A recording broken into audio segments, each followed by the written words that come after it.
Have you ever felt it? That cold, creeping sensation.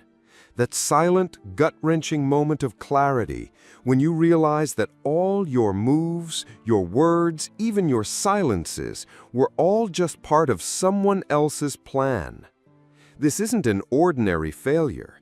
It's a late, painful awakening, like coming to in a locked room with no memory of how you got there. This feeling is a ghost that follows you.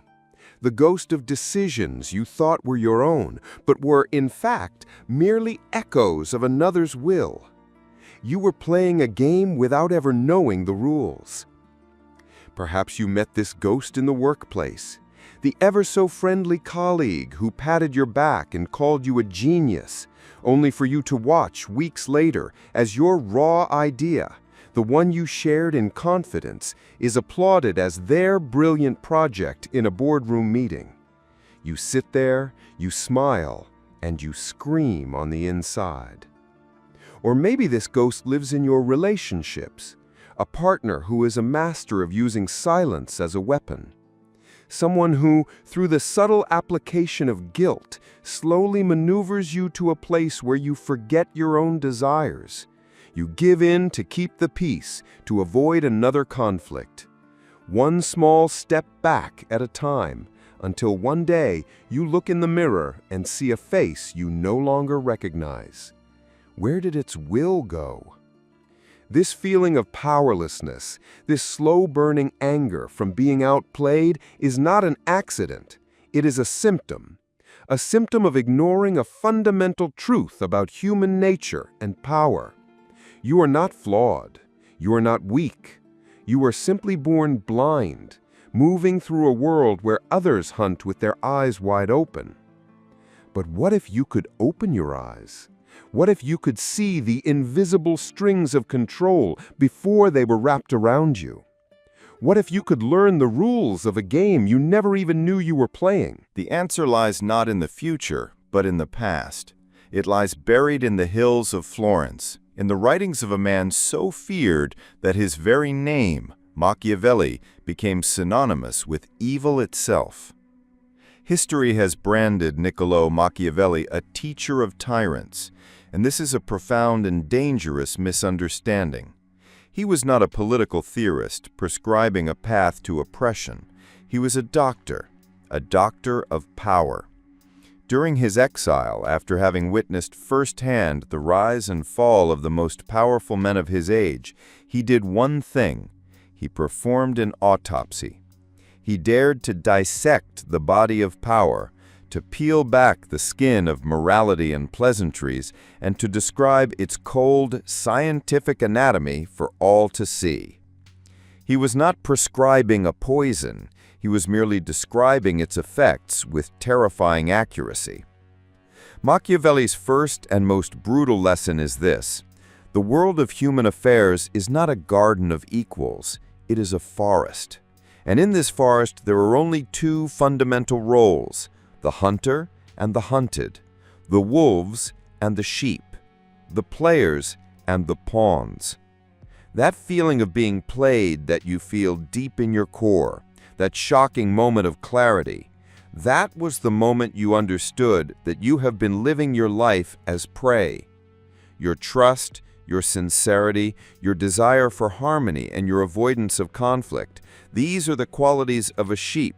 And while these may be virtues in a perfect world, in the real world, they are an open invitation to the wolf. You lost the game because you did not know that the wolf does not care for the rules of the sheep.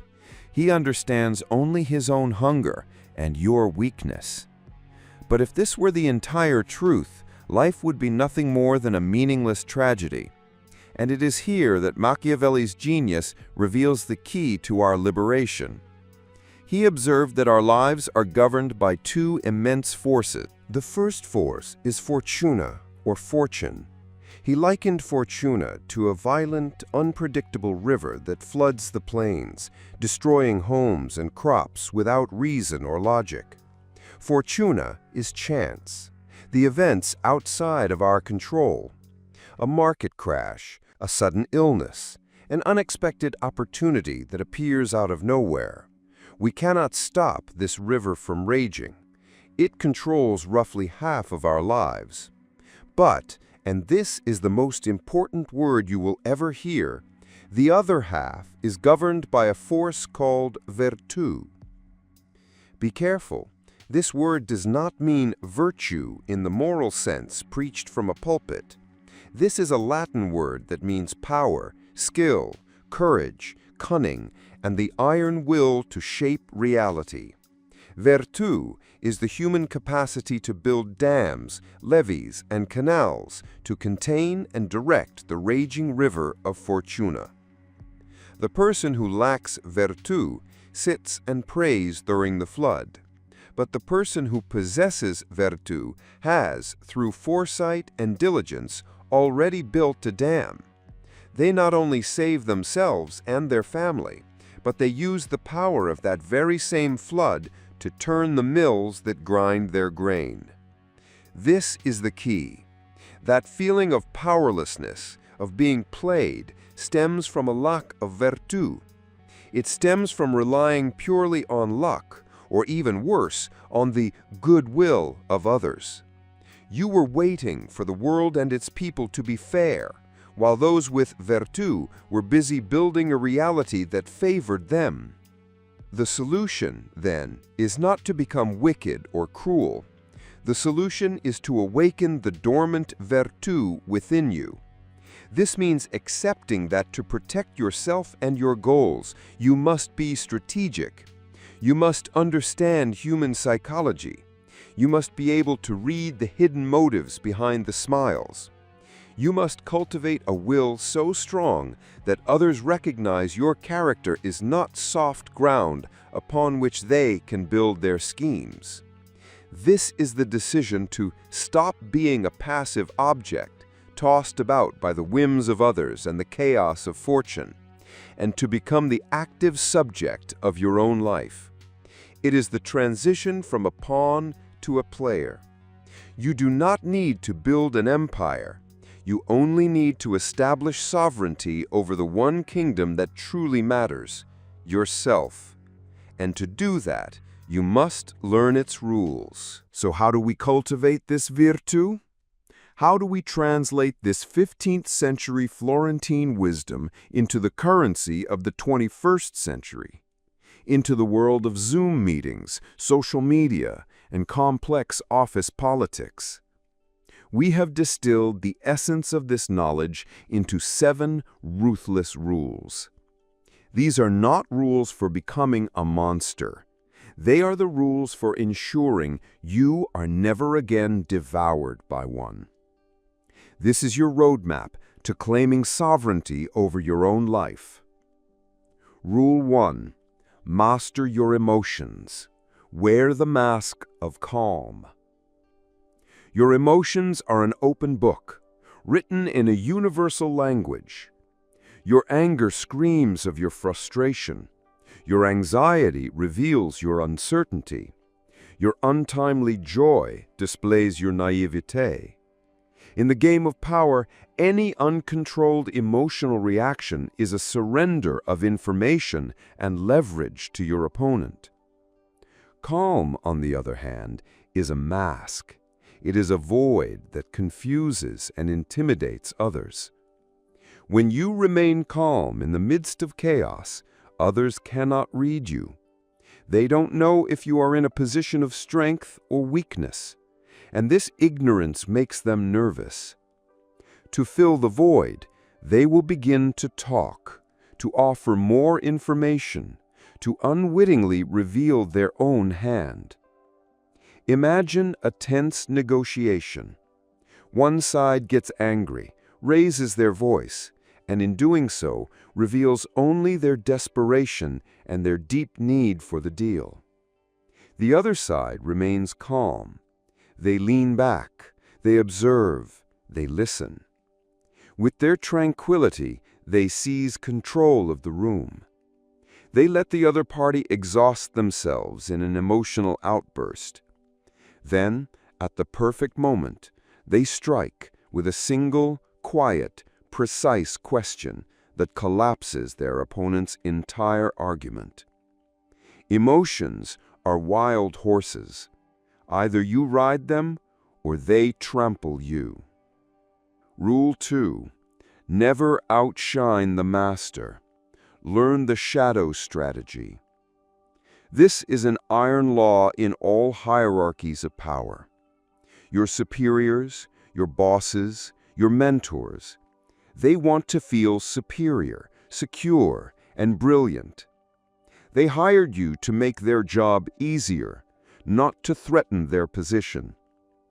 When you shine too brightly, even with the best of intentions, you send an unintentional message.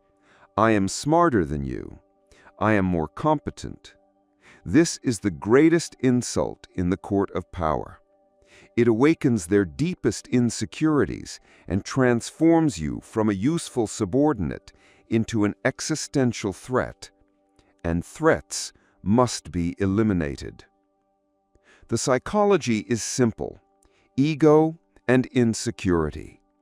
The master never wants to be indebted to the subordinate for their position. Imagine the brilliant young employee who, full of passion, corrects their boss's mistakes in every meeting. They think they're demonstrating their intelligence and efficiency. But in the eyes of the boss, they are an arrogant and ambitious upstart. Soon this talented employee is exiled to unimportant projects, their path to promotion permanently blocked. Now consider their clever colleague. This person presents their brilliant ideas in such a way that they appear to be the natural conclusion of the boss's own guidance and vision. They work in the shadows and let their boss shine in the light. They are a shadow, but shadows hold power. The boss trusts them, admits them into their inner circle, and eventually chooses them as their natural successor. Remember, make the stars above you appear brighter, and you will never be questioned for your place in the sky.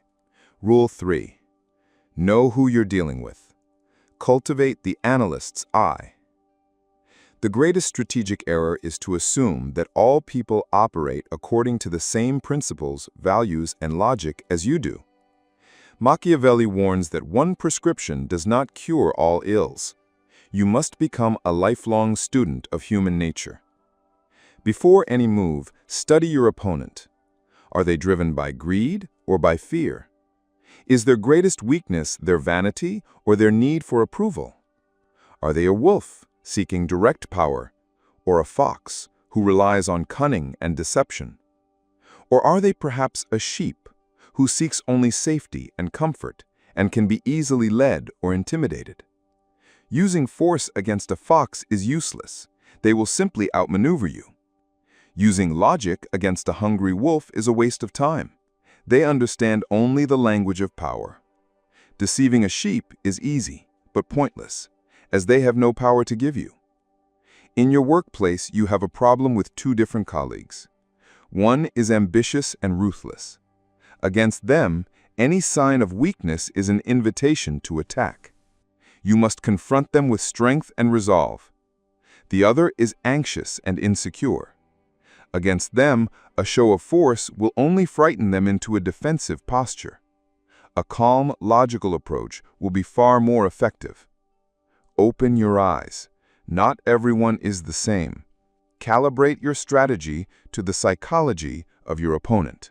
Rule 4. Keep others in suspense. Wear the cloak of unpredictability. Humans are creatures of habit. They find comfort and a sense of control in being able to predict the behavior of others. Deny them this comfort. When your actions are predictable, you are easy to control. If you always respond to insults with anger, others will learn exactly how to provoke you. If you always yield to requests, others will learn that you are an infinite resource to be exploited. Unpredictability creates an aura of power. When others don't know your next move, they are forced to consider all possibilities. This exhausts them and forces them to act with more caution. Silence, where they expect an outburst. Forgiveness, where they expect revenge. A sudden bold move from someone who is always cautious. These are tools that disrupt your opponent's equilibrium. It makes you mysterious and interesting. People talk and think more about the person they cannot figure out. Remember, power that is seen can be attacked. Power that is hidden behind a veil of uncertainty is untouchable. Rule 5. Let others do the work, but take the credit. Use the lever of effort. This rule sounds cynical on the surface, but at its core, it is a principle of the economy of power. A king does not quarry the stones for his own castle. A general does not fight with a sword on the front lines. Power is the art of orchestrating and directing the energy of others. In the modern world, this means understanding the difference between working and getting results. You can work 18 hours a day and be exhausted, only to see someone who worked for just 2 hours, but who delegated effectively and presented the final result beautifully, receive all the credit. People see the final product, not the grueling process behind it. The architect of a building is praised, not the thousands of laborers who laid the bricks. The founder of a successful startup is the face of the company, not the anonymous programmers who stayed up all night coding. This does not mean stealing the work of others. It means placing yourself in the strategic position where you are the nexus, the final point of presentation for all efforts. Learn to delegate, learn to identify talent, and most importantly, learn how to tell the story of success with you as the main narrator. Save your own energy for the tasks that only you can do.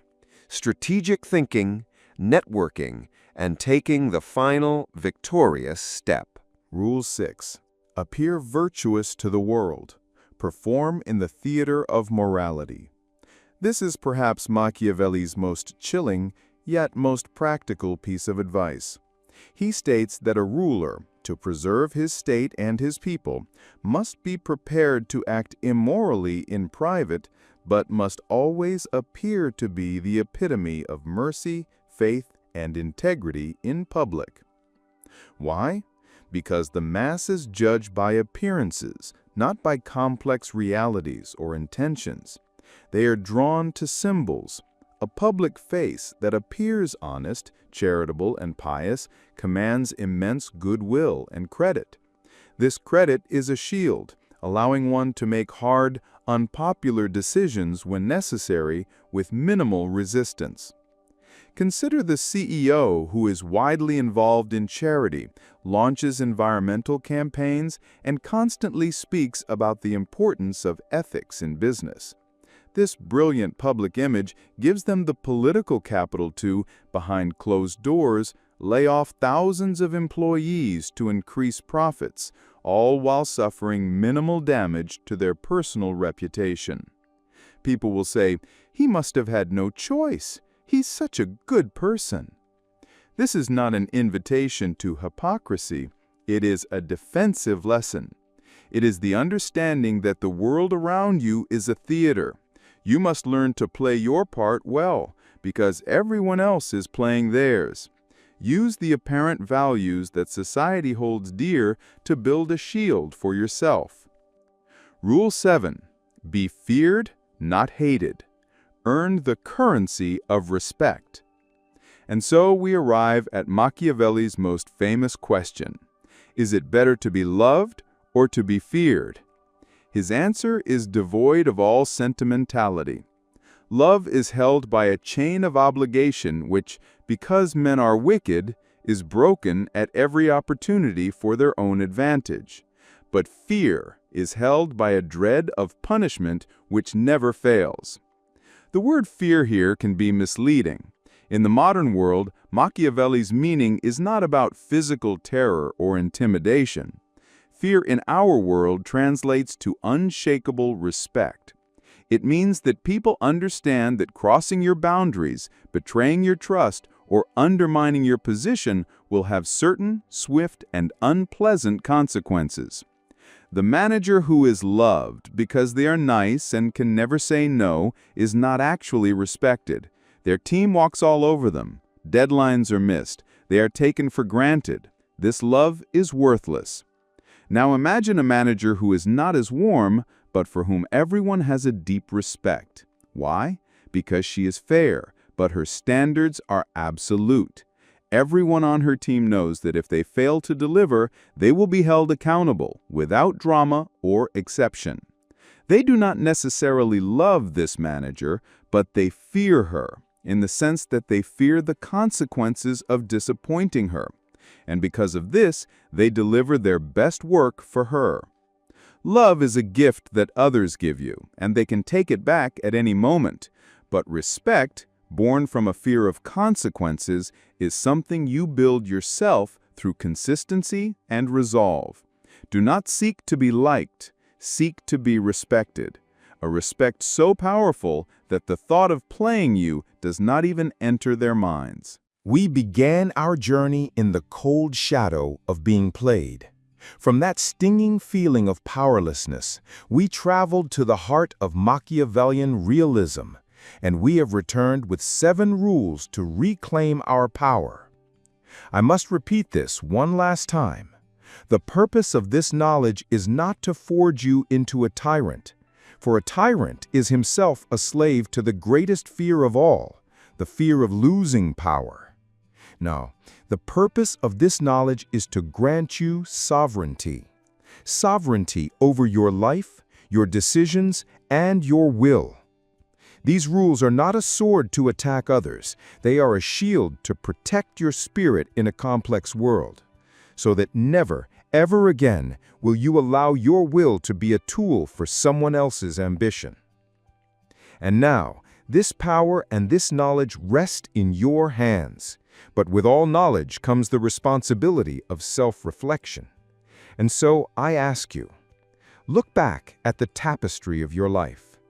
Which of these 7 rules did you learn through the bitter sting of experience? Which lesson was written in scars? And more importantly, which single rule will you begin to consciously apply starting tomorrow? This is not merely a YouTube channel, it is a gymnasium for the mind.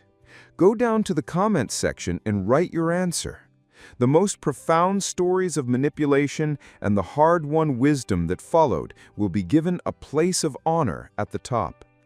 Let us forge new wisdom from the collective fire of our pasts. But remember, the world of Machiavelli is the world of external defense, a world of shields and strategies and fortress walls. What if you could build something that no external force could ever touch? What if you could build a fortress not around you, but inside your own mind? To ensure you do not miss this critical next step on your path to self-mastery, subscribe to this channel and activate the notification bell. The journey has only just begun.